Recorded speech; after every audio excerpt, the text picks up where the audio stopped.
Hey everybody, it's Liz from West Star Tarot, and today I am here to do a video response to the lovely Lisa at Mindful Tarot.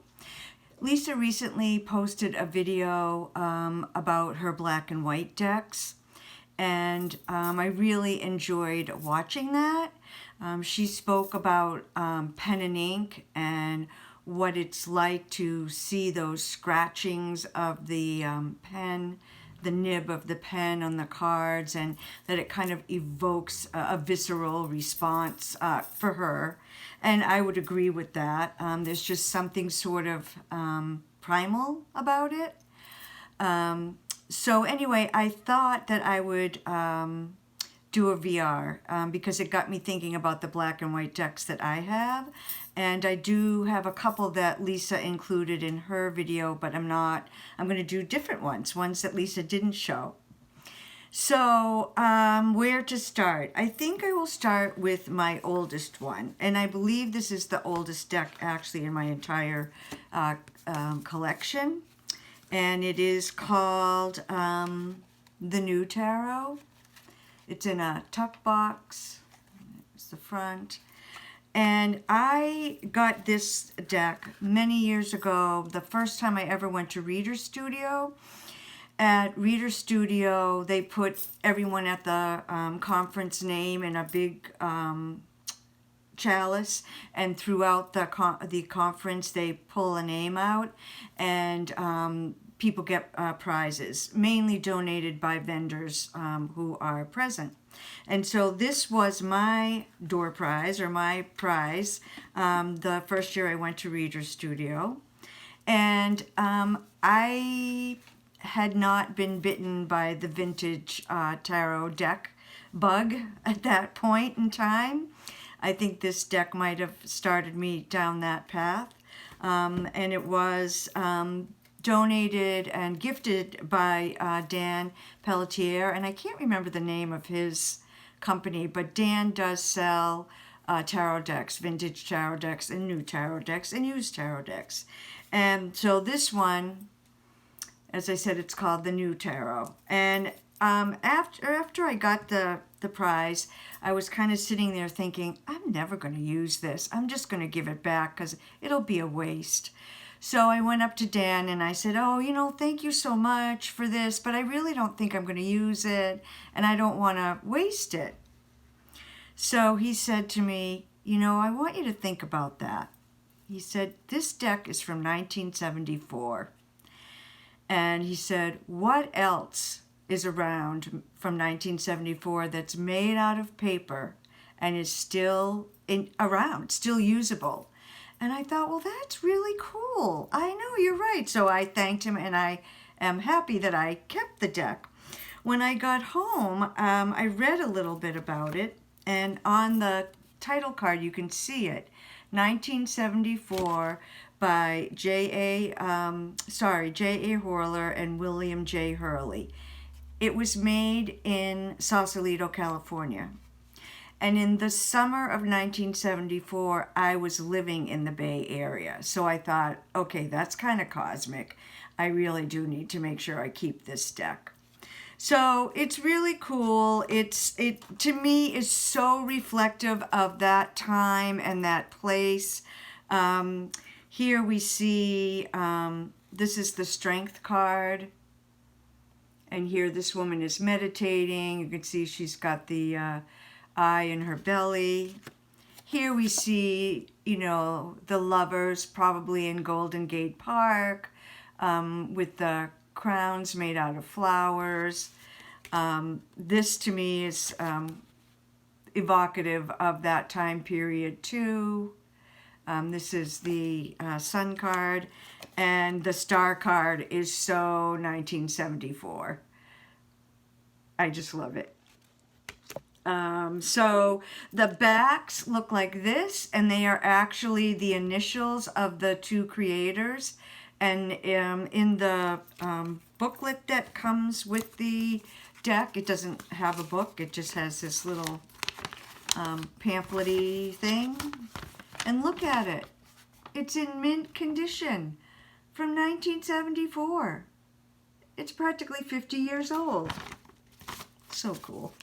But in this little pamphlet thing, it talks about the backs and how it is the creator's initials, and they can be read upwards, sideways, downwards, backwards, and they said just how we think we should read our tarot cards in all different directions. So I love this deck. I love the black and white, that sense of that, as Lisa said, the pen on the paper. I actually do think these might be woodcuts, however, but still, I find it charming. And to have a deck from 1974 is pretty darn cool. The next deck I have is also an older deck, and it is Thea's Tarot. And this deck is from 1984, and this is one of the original ones from 1984. I think this might be one of my favorite lovers cards of all time. It's beautiful. These are also woodcuts. This is the Comet instead of the Wheel of Fortune, and it's not, usually the Wheel of Fortune is not one of my favorite cards in the tarot deck, but I just love this. This is gorgeous. Here we have the Seer instead of the High Priestess, and I really get a kick out of this one. This is the Hierophant. Some of the cards are read sideways, so this is the Ace of Cups. You can see it. Justice. Again, I think this is evocative of the times as well. Ten of Cups. The Moon is another one that's read sideways. And then I love this Sun card. I think she's doing a sun salutation.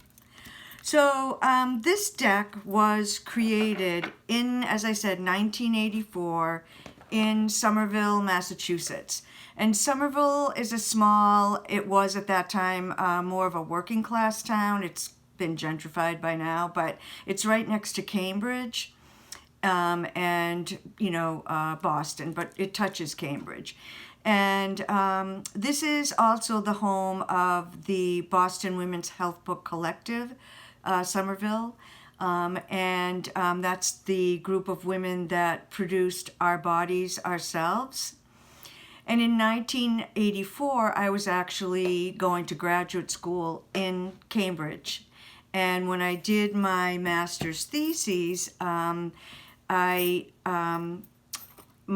title was The Over-Medicalization of the Birthing Process, and I couldn't find, don't forget there was no internet and no Amazon or any of that in 1984, so I couldn't find the kind of books and research articles that I needed in the college library. And so I thought, well, I know that the Boston Women's Health Book Collective has, books and so forth. So I went over to the Boston Women's Health Book Collective in Somerville, and they gave me access to all their files. And they let me photocopy things, they let me borrow books. It was fabulous. I wouldn't have been able to graduate and get my master's if it hadn't been for them. But just like I felt connected to 1974 and the Bay Area, I feel so connected to Somerville and Cambridge in 1984. And so these decks feel really personal to me, and I love them very much. This one I do use quite a bit. This deck Rose from, oh shucks, Dancing, why can't I think of Rose's channel? Anyway, I'll have to put it in the notes below, but Rose was the one who tipped me off to this deck, and so I ordered it. And what had happened was they made a whole bunch of these decks, and tarot wasn't as crazy popular then as it is now, and apparently they didn't sell them all, and so they packed up the ones that they didn't sell in a carton or two and put them in their basement or their cellar in Somerville. The creator, did I mention, is Ruth West. And so someone discovered them, a couple years ago, and they decided to sell them. Well, when I got this deck, I was quite excited, but oh my gosh, musty? Well, if you've ever lived in New England, you know what a basement in New England smells like. Really musty. So something that had been in a basement in New England for 30 or 40 years was going to smell pretty musty. Oh, I put it out in the sun. I tried all different things. And then, being an herbalist, I thought lavender. So I got some dried lavender and some baking soda, and I put it in a Ziploc bag with the cards, shook, left it in there, shook, every day, a couple times, and after about 2 weeks, the musty smell was gone. So if you ever need to descent a tarot deck, you might want to give that method a try. All right, the next black and white deck is another old one, and it's also a feminist-based deck, and it's Daughters of the Moon. This deck is now in color, but when it first came out, it was black and white. And you can see the back is a little bit shiny, but the front is completely matte. And the folks who created this, sorry, I had to sneeze. Fiona Morgan and a group, her collective, they kept them black and white because they wanted people to be able to color them in whatever way we wanted to. And so I always meant to, but I was so unsure of my coloring or my artistic abilities that I was afraid I'd wreck the deck. So I never did color them in. And now I'm really glad because I love having the black and white. And this, again, I got this one in the 80s as well. And, I was just discovering witchcraft and tarot, and not discovering feminism because I had discovered that since I was born. But, just seeing a feminist deck and a multicultural, inclusive deck was so exciting. This was my second tarot deck. My first tarot deck was Mother Peace, also a round deck. So you can see these, look, this, I love this one. This is, you can see this circle of women dancing together, sky-clad under the stars. This one is not called the High Priestess. She's actually called the Witch. I mean, I just love this card. We have women from different cultures. We have different gender identities. We have different gender expressions. We have different ages and sizes. And it's wonderful. This is the Crone of Flames, or the King of Wands. Here's the Mother of Cups. Three of Wands. Crone of Cups. And this beautiful, beautiful moon card, Yemaya. Nine of Pentacles. This is Isis.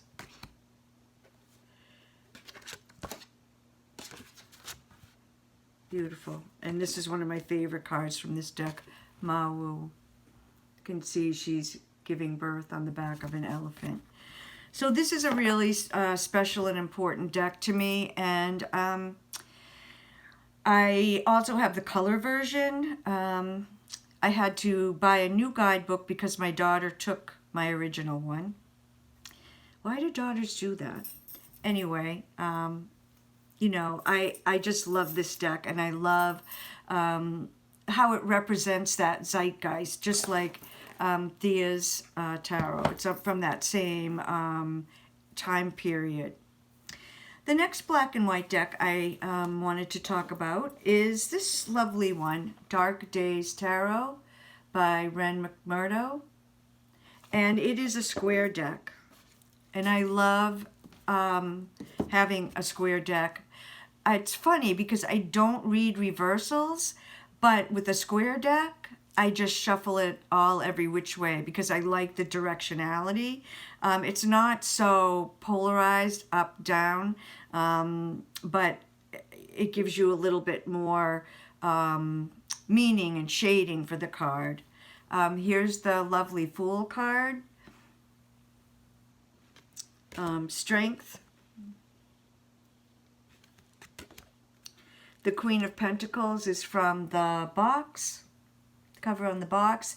And also, I think I backed this on Kickstarter maybe because I have a enamel pin, this same image, the Queen of Pentacles. And this, I think, might be my all-time favorite Queen of Cups. Is that not fabulous? I love that. The Chariot, this is a wonderful Chariot. The Empress. And you might have noticed the majors are white with black on them, and the minors are black with white drawings on them. 10 of Cups.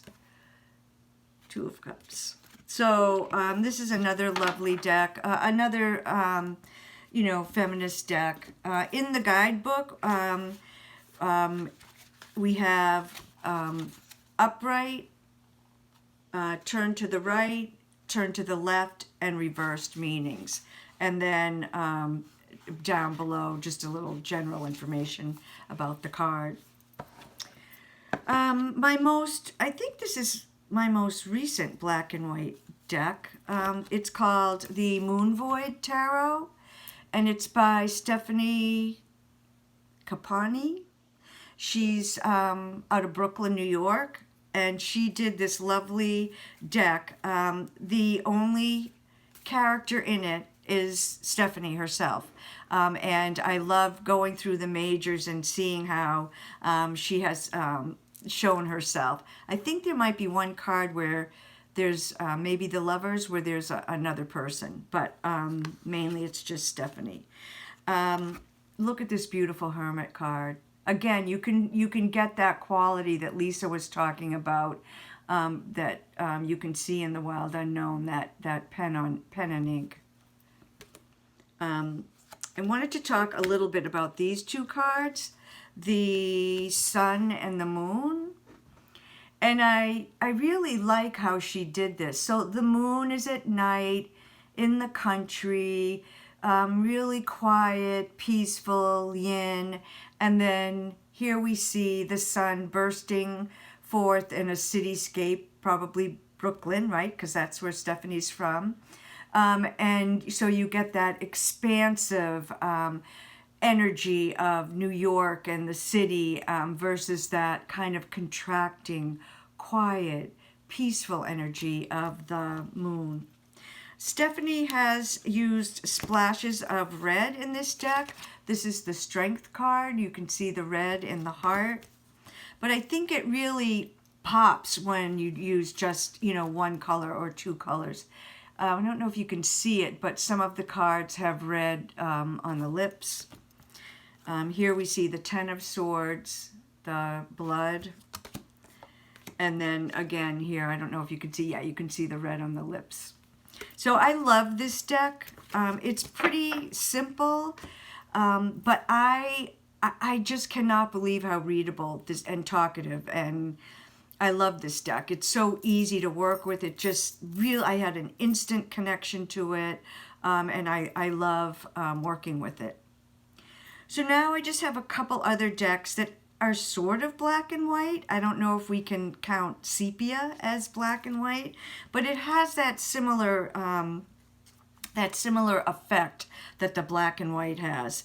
And this is the New Era Elements Tarot. I love this deck, and I know there's some controversy about this deck, but I love it. Again, I find it to be Just like the other decks I mentioned were perfect for the zeitgeist that they came out of, this one is perfect for now, the zeitgeist of the 20 teens, and what the world is like right now. I think this is a beautiful Fool card. Couple of queens. This is the Mother of Fire and the Mother of Earth. So Queen of Wands, Queen of Pentacles. Some of the cards are a bit harsh. I'm okay with that. But then we have Joy. This beautiful World card that Eleanor calls Universe, Happiness, Oppression. So she uses the Thoth keywords. Here's the Wheel of Fortune. And I think this is a really beautiful and interesting and effective Tower card. So in the back we have 9/11, which I know is triggering for many people. And then in the front, so that's like the hard, painful, shocking, challenging, heartbreaking side of the Tower card. And then in the front we have the dismantling of the Berlin Wall. So again, it's this disruption of the status quo, but in a good way, tearing down the Berlin Wall. So that is a black and white or sepia deck. And then I have an oracle deck that is also kind of black and white and brown. And that is the lovely L'Oracle des Reflets by Celia Melville. This, I think, is a simply gorgeous oracle deck. It's in French and English. And what Celia did was she took fabric and she tea stained it, or I guess she actually used black walnut hulls. So she took the fabric and she stained it with the tea that she made or out of the black walnut hulls. And then she let the images or the shapes on the fabric inspire her to do pen and ink drawings. So this is Community. This one is Conditioning. And I love this one. It's called The Edge of the Forest. She also did some seasonal cards, which I think are gorgeous. Here we see spring, summer, autumn, and winter. So I think this is a lovely deck. And I think that's it for my black and white and brown and beige decks. But I wanted to say thank you to Lisa. This was her video inspired me and got me thinking about my black and white decks. And, you know, what is it about these decks that draws us in? And there is something kind of primal about just having the two colors and then maybe shades of gray or beige on the sepia or the tea stain decks. So wondering what your favorite black and white decks are.